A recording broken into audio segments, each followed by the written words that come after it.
Hi viewer, நான் உங்கள் doctor Kumar பேசுகிறேன். இன்றைக்கி நம்ம நிகழ்ச்சியில் ஆண்மை குறைவை உண்டு பண்ணக்கூடிய சில முக்கியமான உணவு பதார்த்தங்களை நம்ம பார்க்க போகிறோம். டெய்லி ரொட்டீன் லைஃப்பில் ஒரு மனிதன் இவைகளை தவிர்த்தாலே ஒரு நார்மலான இன்பங்கள் உண்டான ஆண்மை சக்தியை ரிட்டைன் பண்ணி வைக்கும்.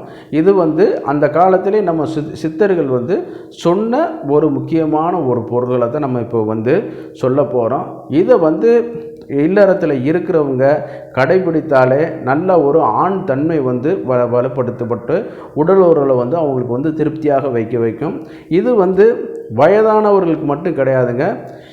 வாலிப வயத்தில் உள்ளவங்களும் சரி, திருமணத்தை பண்ணி குழந்தைக்காக இது பண்ணிகிட்டு இருக்கிறவங்களுக்கும் சரி, இந்த முக்கியமான ஒரு உணவுகளை நீங்கள் தவிர்த்துக்கிட்டிங்கன்னா உங்களுக்கு என்னன்னு கேட்டிங்கன்னா இந்த ஆண் தன்மை அதிகமாக காணப்படும். அதுதான் எதை தவிர்க்கிறங்கிறது தெரிஞ்சாலே நம்மளுக்கு ஒரு உடல் அந்த பழைய லெவலுக்கு எந்த வியாதியாக இருந்தாலும் அதை கெட்ரீட் பண்ணக்கூடிய ஒரு முக்கியமான ஒரு சூழ்நிலைக்கு வந்துடும். சரிங்களா?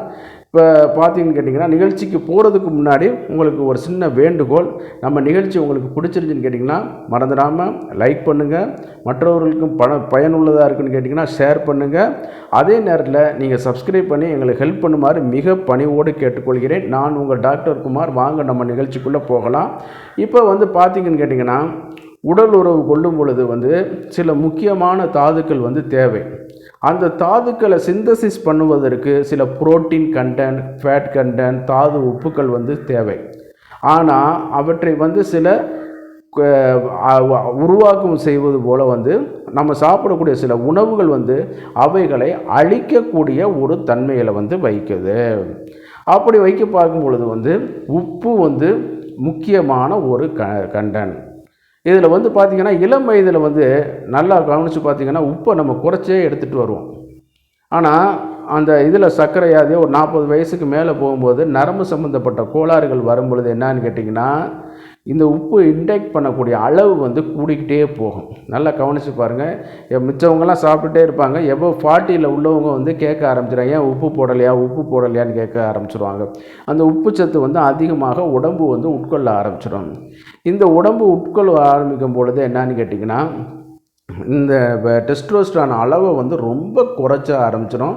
விந்தணுக்கள் கொல்லப்பட ஆரம்பிச்சிடும். அதே நேரத்தில் விந்தணுக்கள் இது பண்ணுறதுனால அந்த டெஸ்டோஸ்டரான் பனியும் மேலும் ட்ராப் ஆகுறதுனால இந்த விந்தணு உற்பத்தி ஆண் தன்மை குறைய ஆரம்பிச்சிடும். அடுத்து பார்க்கக்கூடியது பார்த்திங்கன்னா புளி. அதிகமான புளி இரத்தத்தை முறிக்கக்கூடியது. அதான் நீங்கள் நல்லா கவனித்து பார்த்தீங்கன்னா, அனிமியாக இருக்கும்போது என்ன பண்ணுவாங்க, புளிப்புத்தன்மை இரத்த சோகை இருக்கும்போது என்ன பண்ணுவாங்கன்னு கேட்டிங்கன்னா, புளிப்புத்தன்மையான உணவுகளை எடுத்துக்கிட்டே இருப்பாங்க. அப்போ அவங்களுக்கு அனிமியா இருக்குன்னு அர்த்தம். சரிங்களா? அப்போ அது அனிமியா இருந்தாலும் சரி, அது அனிமியா தோன்றுவதற்கும் சரி, இந்த புளிப்பு முக்கியமான ஒரு இடத்த வைக்கிறனால அந்த இரத்த தாதுக்கள் குறையும் பொழுது விந்தணுக்கள் உற்பத்தியும் சரி, டெஸ்டோஸ்டரான் பனியும் சரி பாதிக்கப்பட ஆரம்பிச்சிடும். அடுத்து பார்த்திங்கன்னா காரம். அதிகமாக காரம் சாப்பிட்டுட்டே இருப்பாங்க. ஸ்பைசியான ஃபுட்டு. சரிங்களா? அதாவது ஒரு பழமொழி சொல்லுவாங்க, நம்மளுடைய மிளகை பிரிட்டிஷ்காரன் தூக்கிட்டு போயிட்டு அதில் பார்த்திங்கன்னா மிளகாயை நம்மகிட்ட கொடுத்துட்டதா ஒரு இது சொல்லுவாங்க. சரிங்களா? நம்ம மிளகில் உண்டாகிற காரம் வேறு. சரிங்களா? அதே நேரத்தில் மிளகாய் மாதிரியான உணவுகளை சிலவங்க எடுத்துக்கிட்டே இருப்பாங்க. சில பகுதிகளில் உள்ள பார்த்திங்கன்னா உணவில் காரம் அதிகமாக காணப்படும். இப்போ ஒரு குறிப்பிட்ட மாநிலங்கள்லாம் அதிகமாக காரம் சாப்பிடுவாங்க. ஆனால் அவர்கள் அதற்கு தகுந்த மாதிரி நெய்யை எடுத்துக்கிடுவாங்க. நம்ம தமிழ்நாட்டில் நெய் சாப்பிட்ற பழக்கம் கம்மியாக இருக்கிறனால அதை நம்ம காரங்கள் சாப்பிடுவதை கூடுமான வரைக்கும் குறைச்சிக்கிறோங்க. அப்படி தேவைப்பட்டால் மிளகு மாதிரியானதுகளில் நீங்கள் உங்கள் காரங்களை நீங்கள் எடுத்து காரச்சுவையை அதிகப்படுத்திக்கிறீங்க. இப்போ நம்ம சொன்ன மாதிரி உப்பு, புளி, காரங்கள் குறைச்சிக்கிற வேண்டியது. அடுத்து புகையில பார்க்கும் பொழுது எந்த ஒரு அடிக்டிவாக இருந்தாலும் சரி, நார்கோட்டிக் கண்டென்ட்டாக இருந்தாலும் சரி, அந்த நிக்கோடின் அதிகரிக்கும்போது நம்ம விந்தணுக்களும் ஒரு பூச்சி தாங்க. இப்போ ஒரு புழு மாதிரி தான் அது, மீன் மாதிரி தான் ஒரு நீந்தி போயிட்டே இருக்க வைக்கும். அதில் இந்த நிக்கோடின் இதெல்லாம் படும் பொழுது என்னன்னு கேட்டிங்கன்னா அது இறக்க ஆரம்பிச்சிடும். அப்போ என்னான்னு கேட்டிங்கன்னா நார்மலாக அந்த செக்ஸ் ட்ரைவே இல்லாமல் போயிடும். சரிங்களா? விந்தணுக்களுடைய ஆற்றல் குறையும் பொழுது இந்த மாதிரியானது வந்து குறைய ஆரம்பிச்சிடும். அதனால் புகை வந்து எந்த ஒரு ஃபார்மில் இருந்தாலும் சரி அதை வந்து நீங்கள் வந்து கண்டிப்பாக அவாய்ட் பண்ணிடணும். அடுத்து வந்து மது. எந்த ஒரு மருத்துவர்கள்ட்ட ஃபெர்டிலிட்டிக்கான டாக்டர்கள்ட்ட நீங்கள் போகும்பொழுது என்ன சொல்லுவாங்கன்னு கேட்டிங்கன்னா, இந்த மது சாப்பிடும் பொழுது என்னன்னு கேட்டிங்கன்னா எக்ஸசிவ் ஆல்கஹால் வந்து டெஸ்டோஸ்டரான் சிந்தசிஸ் பண்ணுறதையும் குறைச்சிரும். அதே நேரத்தில் விந்தணுக்களுடைய எண்ணிக்கையும் சரி உற்பத்தி பண்ணக்கூடிய ஆற்றலையும் சரி குறைச்சிரும். அதற்கு காரணமாக இருக்கக்கூடிய சில புரோட்டீன் கண்டென்ட்டு ஃபேட்டு இது எல்லாமே குறையும் பொழுது விந்தணுக்கள் உற்பத்தி பண்ணக்கூடிய ஆற்றல் வந்து குறைஞ்சு ஆண் தன்மை வந்து ஆண்மை குறைவு உண்டு பண்ணுறதுக்கு அதிக வாய்ப்பு இருக்குது. இப்போ நான் சொன்னது வந்து உப்பு, புளி, காரம், புகை, மது இது வந்து கொஞ்சம் வந்து தவிர்த்துறது வந்து நல்லது. அதாவது உப்பு, புளி, காரத்தை வந்து ஓரளவு பேலன்ஸாக வச்சுக்கிறோங்க. புகையும் இந்த மதுவை ரொம்ப வந்து அவாய்ட் பண்ணிடுங்க. சரிங்களா? அடுத்து நம்ம பார்க்கக்கூடிய முக்கியமானதில் வந்து பார்க்கும்போது இந்த துளசி ஒரு முக்கியமான ஒரு இடத்த வந்து வகிக்குது.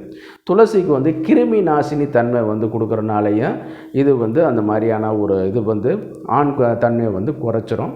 அதே நேரத்தில் மஞ்சள், சரியா, மஞ்சள் வந்து ஆன்டிபயோட்டிக்கான தன்மைகள் இருக்கும்போது பூச்சிகளை எராடிகேட் பண்ணுறதுனால வந்து இந்த விந்தணுக்களையும் கொல்லக்கூடிய ஆற்றல் வந்து அதிகமாக இருக்கிறனால அதிகமாக மஞ்சள் கலந்த உணவுகளையோ மஞ்சள் பாலையோ நீங்கள் வந்து அதிகமாக எடுத்துக்கொள்ளக்கூடாது. அடுத்து வந்து பார்க்கும்பொழுது வந்து வேப்பிலை. சிலவங்க எப்போ பார்த்தாலும் வேப்பிலையை வந்து மென்று திண்டுக்கிட்டே இருப்பாங்க. இது வந்து அவங்களுக்கு வந்து இன்னும் வந்து ஆண் தன்மையை வந்து குறைக்க வந்து ஆரம்பிச்சிடும். அதே நேரத்தில் வந்து சிலவங்க வந்து எக்ஸசைஸ் பண்ணாமலே இருப்பாங்க. சோம்பேறித்தனமான ஒரு வாழ்க்கை கண்டிப்பாக இருக்க வைக்கும்.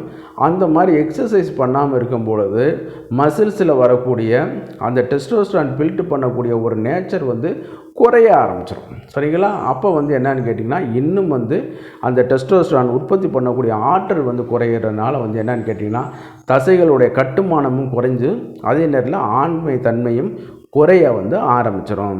நல்லா வந்து பயிற்சிகள் அதில் வந்து நல்லா வந்து புல்லப்ஸ், தண்டால் எடுக்கிறது, நல்லா வந்து வெயிட் லிஃப்ட் பண்ணுறது, இந்த மாதிரியான இது ரன்னிங், ஜாக்கிங் இந்த மாதிரியானது அது மைல்டாக பண்ணால் போதும். ரொம்ப வந்து போட்டுக்கிட்டு உடம்பை வந்து இது பண்ணிக்கிற வேண்டியது கிடையாது. மைல்டாக வந்து பண்ணிக்கிற வேண்டியது. அட்லீஸ்ட் வாக்கிங்காவது போகிற மாதிரியான இதுகளை வந்து கொஞ்சம் கொஞ்சமாக நீங்கள் வந்து பார்த்துக்கிட்டிங்கன்னா இன்னும் கொஞ்சம் அது வந்து ஆற்றலாக இருக்கக்கூடிய ஒரு வாய்ப்புகள் வந்து உண்டு பண்ணி கொடுக்க வைக்கும். இப்போ நான் சொன்ன மாதிரி உப்பு, புளி, காரம், புகை,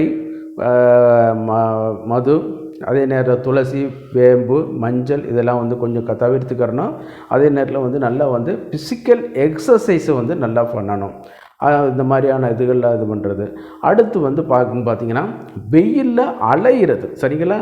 வெயிலில் அலைச்சலில் இருக்கும் பொழுது என்னன்னு கேட்டிங்கன்னா இந்த நார்மலாக வந்து இந்த ஹார்மோன் உற்பத்தி ஆகிறதே குறைந்து போயிடும்.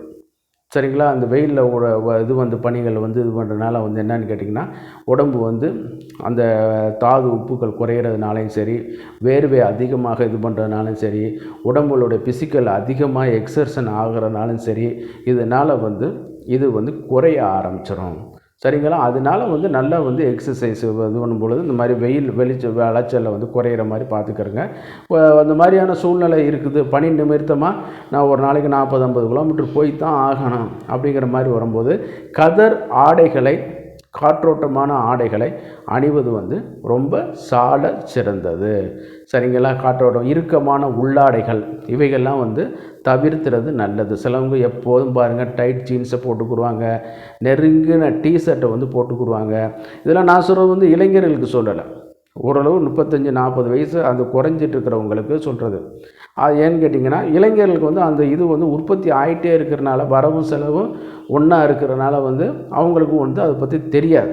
ஆனால் இவங்களுக்கு வந்து வரவு கம்மியாயிரும், செலவும் அதிகமாக, அதாவது நான் சொல்ல விந்தோட செலவு அதிகமாகறனால என்னன்னு கேட்டிங்கன்னா மேலும் மேலும் மேலும் வந்து பாதிக்கப்படக்கூடிய ஒரு இது.